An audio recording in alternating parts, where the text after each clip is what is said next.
In summer of 1972, my friend and I decided to camp out by Lake Mills. The site we chose was about 100 yards from the lake off the dirt road that went around the lake.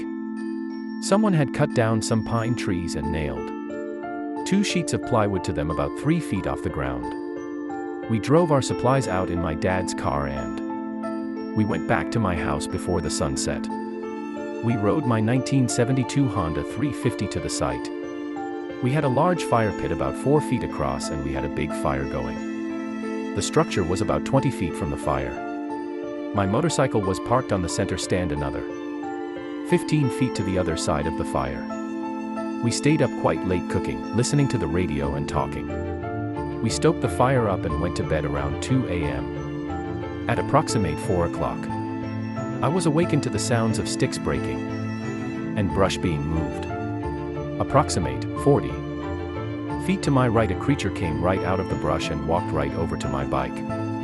The seat was approximate 32 inches off the ground and this creature started to gently touch the bike. Its chest was 2 feet above the seat as it was bent over the bike. I covered my friend's mouth with my hand and held the back of his head so he would not blurt out. I shook him and said, "Look, look." I took my hand off his mouth and he said, "What the hell is it?" I said, "I don't know, but as soon as it leaves we are getting the hell out of here." I was whispering when I woke him because I did not want it to come after me.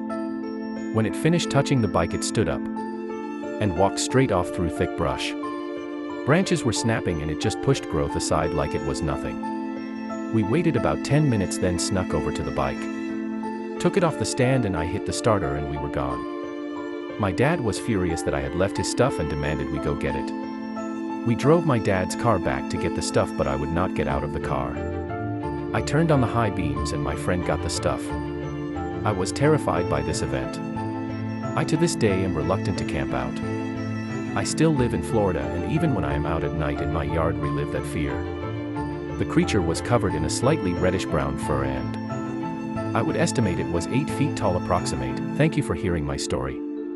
I post these videos and stories as told by the people who experience these encounters.